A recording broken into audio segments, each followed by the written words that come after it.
sinking by a torpedo hit of the Iranian frigate IRIS Dena on February 4th, some 375 kilometers from the Indian shores, has ignited a fierce debate in India.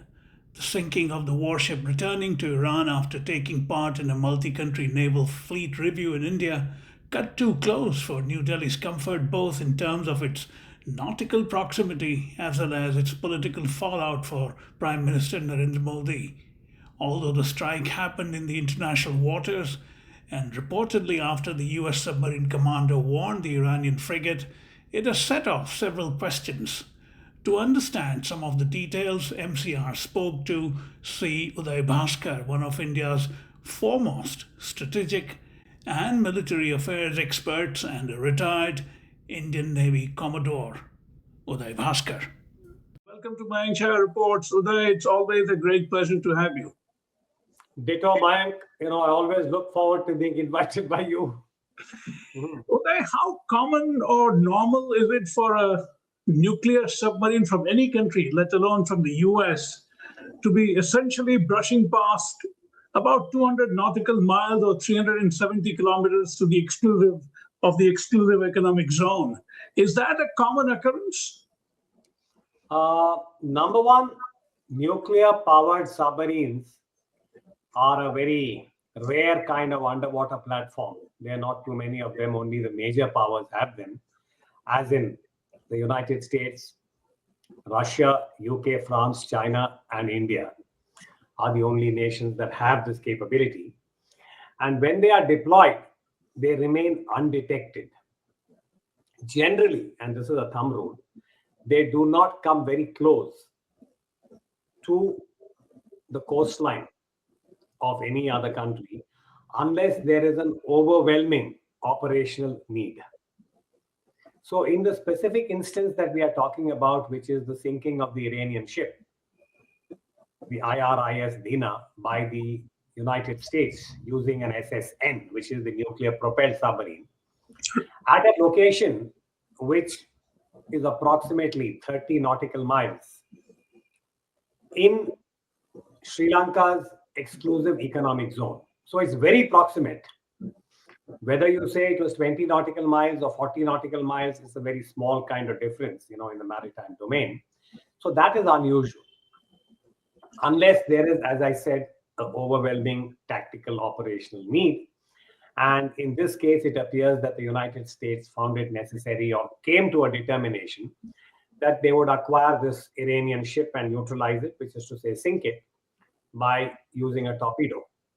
So this is an unusual occurrence, both in terms of the proximity and the choice of a spot in the ocean that is so close both to Sri Lanka and to India.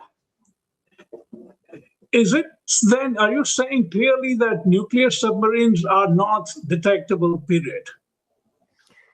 Yes, that's the thumb rule. I mean, that is why they are considered to be such potent platforms. The idea of a nuclear-powered submarine is that it remains underwater for extended periods. It can be for months on end. The endurance is determined not by the material state of the boat or the reactor, but by the endurance of the crew. Otherwise, technically, I was thinking more in terms of when it approaches the surface, or it doesn't have to approach the surface to fire a torpedo. Nuclear-powered submarine does not surface. It only surfaces when it leaves harbor, enters harbor. The reason I'm asking these elementary questions is because these have not been explained by anyone. So I'm glad you're clarifying that. So that's the whole idea, that when the first nuclear-powered submarine, the USS Nautilus, had carried out a successful patrol, it remained totally undetected and underwater. So this is the USP of a nuclear-powered boat, that it can remain underwater for extended periods. And the only sort of determining factor is human endurance. Or in the very unlikely event that there is some kind of a technical failure or a technical glitch that compels the submarine to surface. Okay. So that is the difference between a nuclear-powered boat and...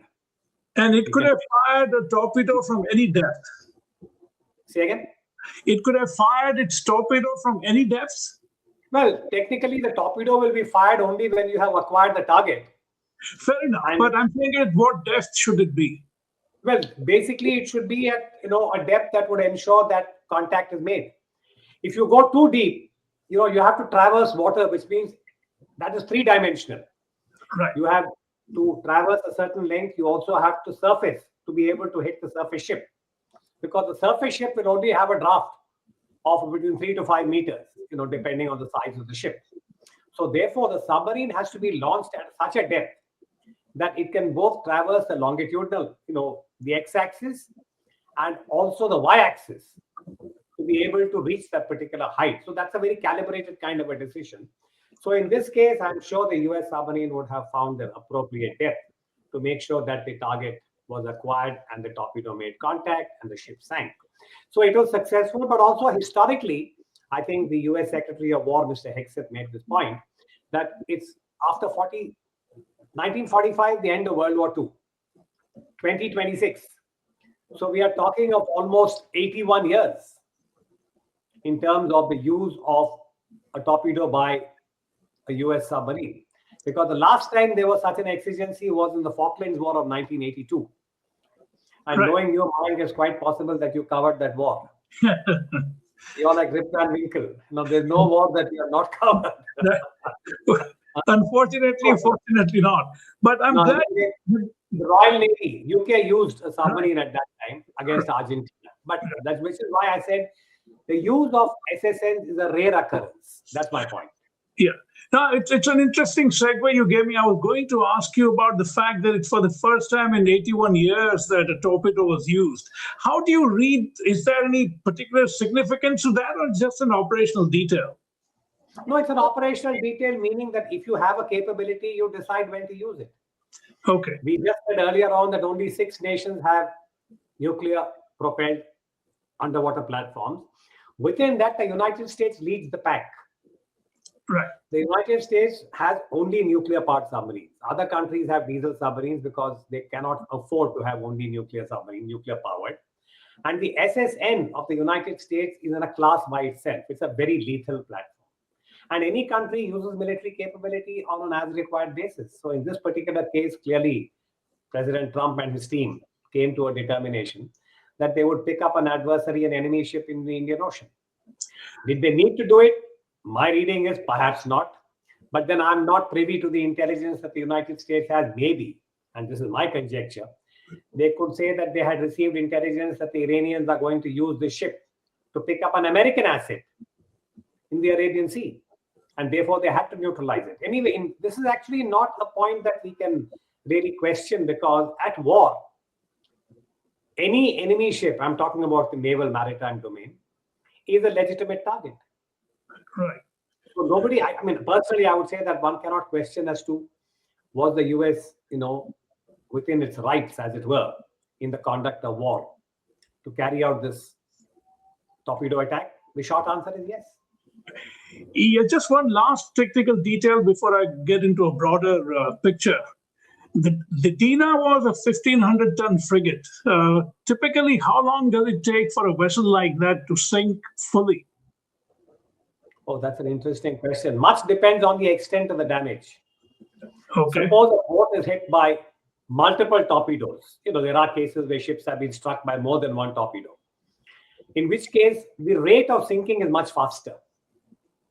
Suppose you have 3 gaping holes at the right depth in terms of the ship taking in water, then the rate of sinking would be much faster. If the ship is struck only at one point where the crew is able to, in a way, make sure that it is watertight and only that part of the ship has water entering. This has happened in World War II. Ships have been hit by torpedoes and they've managed to carry out damage control and, in a way, not sanitize, but seal that compartment and ensure no more water would enter into the rest of the ship. And they have actually used their propulsion to enter harbor and limp their way back to harbor. It's an extraordinary tales of endurance. So the warship is a very sturdy platform. And of course, if it is hit in a very, very damaging way, like in India, if you remember, we had the IRIS Cookery in the 1971 war. The Argentinians lost their cruiser in the 1982 Falklands War. So much depends on where the ship is hit and the rate at which water enters and basically Okay. makes the ship unstable and sinks. Going by the unclassified video released by the U.S. Department of Defense, one gets the sense that it's practically split into half, and if you go purely visually. Yeah, you're right. I mean, that was the images that we saw that were released by the United States. That it was, you're split. It was literally, I think, hit dead center, leading to this kind of destruction of the ship and its hull, which led to the sinking.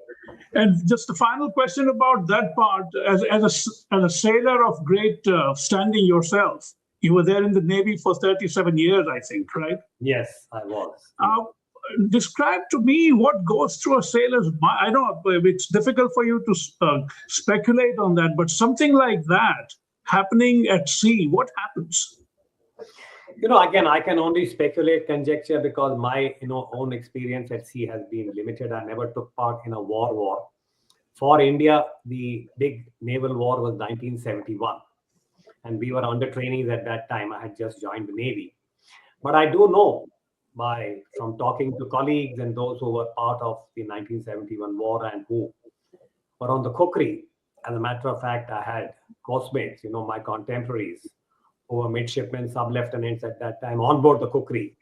And their tales, was something that we all shared as young people. So that was a first-hand kind of account. That it all happened in a split second, meaning the ship is hit. And there is obviously a lot of, shall we say, attempt to try and ensure that the damage is controlled, which is why we use the term damage control on board the ship. But it's not successful. And then in a matter of minutes, you have lifeboats being lowered, you have life rafts being cast, and much depends whether it's dark or there is light. Has it happened in daytime or at night? If it happens at night, it becomes that much more difficult. There's obviously a lot of chaos, and there's a lot of, shall we say, destruction that has happened in the ship itself. There could be fire, there could be explosions, depending on where the attack has taken place. So it's a very, very tragic kind of, shall we say, sequence of events. Now, some of these, of course, have been brought into a visual frame, particularly when you think of films like the Titanic, or if you think of any of the World War II films, when you see both, the expanse of the ocean and how puny the individual is, the human being. And then you're really at the mercy of nature and the ocean. And when the end comes, it's very swift. Now, unfortunately, we cannot think of any first-hand accounts, because once you have lost your life at sea, only Indeed. What are the thoughts. The rest of it is, we talk about people who were rescued, and those accounts are with us. But I think those final moments, when you go down to the bottom of the sea, and this is not something that's happened, recently.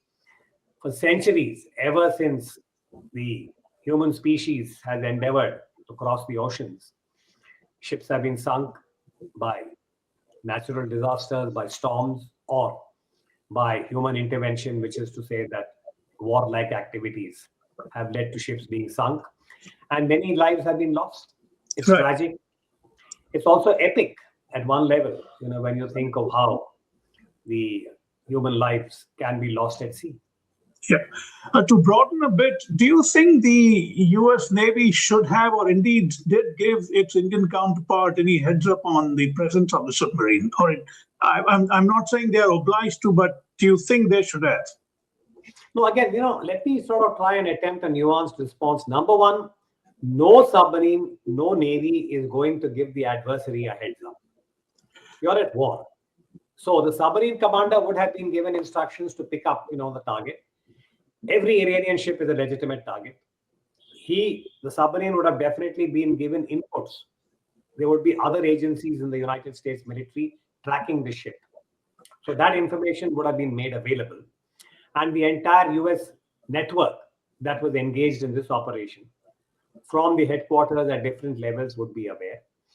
Nobody would disclose the submarine's location or what kind of action it would take. That is left to the commander. But, and this is the but that I want to introduce, the United States could have perhaps done something more than what it did to ensure that there was a better rescue at sea.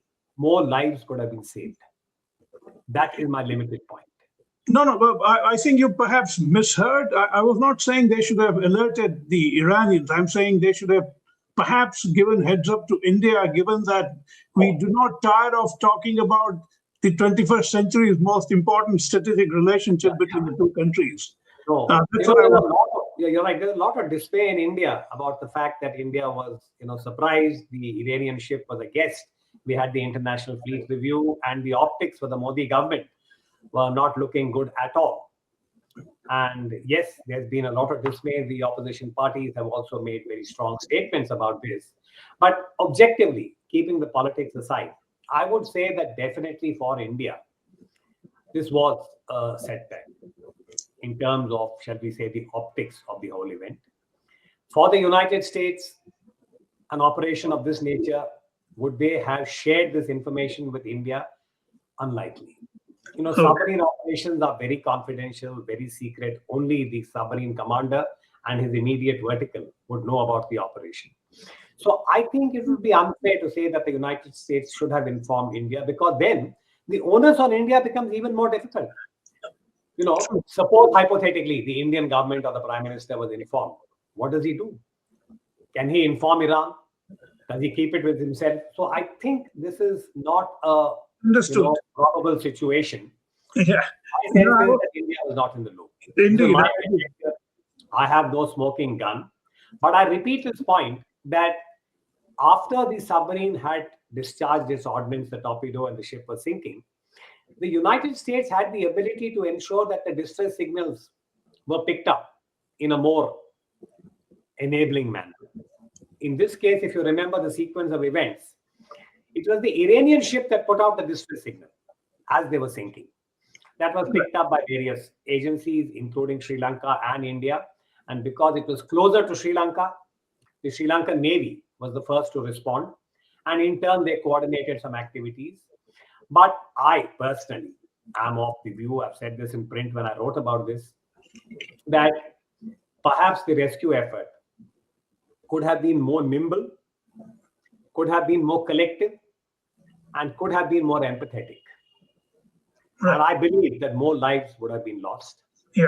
And if you permit me, since you are going to be showing this in the United States, I had written an article in which I flipped the whole situation and spoke about a hypothetical scenario where if an American platform had been in a similar situation and it was American sailors who had to be saved because their ship had been struck and they were similarly shipwrecked or survivors to be picked up, and a distress signal had been sent, my sense is that the regional response, including that of India, would perhaps have been far more nimble and more effective, and more lives would have been saved. So this is the slightly, I would say, to me, uneasy, and I'm a bit saddened, if I could put it that way, that the code of the sea, the code of the sea is that whenever there is a survivor who has to be picked up, rescued, it doesn't matter what nationality. Right. The code of the sea says that whoever is able to should respond, whether it's a merchant ship, a warship, it can even be a sailing boat. I mean, we have had instances in India of Indian sailors. We have a very well-known sailor in India, Tomi Abhilash, who won the Golden Globe, who spoke about, an occasion when he diverted his own sailboat because there was somebody who had to be picked up at sea because he was there and he got the signal. So it's in that sense, I'm of the view, personal view, minority view, that the rescue effort could have been more empathetic. Yeah. And the United States is culpable in this. Okay.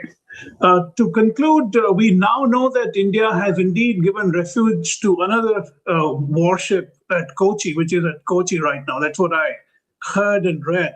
And that the Indian Navy did indeed respond to the Dena's distress call. How do you read that in a broader strategic frame, given that India is still under severe criticism? This is a very complex issue, mainly because, as you know, apart from India, Sri Lanka has also given access to another Iranian ship because it had a technical problem. Now, what happens is that the United States and Iran are at war. It's actually US plus one, which is US and Israel, versus Iran. Any nation that is seen to be providing support could be termed belligerent. Right. And given the kind of characteristics that we associate with President Donald Trump, and the fact that he takes umbrage, even, shall we say, when nations act in a certain manner, it is seen as a personal kind of insult to him. And he has used various measures to punish nations. He has insulted leaders in public. So nations are very wary. And there is a protocol which says that if a man of war of a state that is at war has any kind of machinery failure or a humanitarian exigency, and it has to enter harbor, then there are certain guidelines under which a coastal state, whether it's a Sri Lanka or an India in this case, can provide that kind of access and support. But this is a limited window. Okay. But Sri Lanka has dealt with this, I would say, very intelligently, which is that innovatively, that they have allowed the Iranian ship to enter and they disembark the entire crew. The Iranian crew is technically now under quarantine. Not quarantine, but definitely they're not on board. Right. So that way I'm sure they're consulting and keeping the Americans informed. But we have not had such a situation where the United States has been directly involved. And smaller states, whether it's Sri Lanka or countries like India, have had to take a decision about how to deal with the humanitarian part. Because there is a convention, a protocol to say that if a ship is in distress, there is an obligation, as per the conventions, to provide that assistance.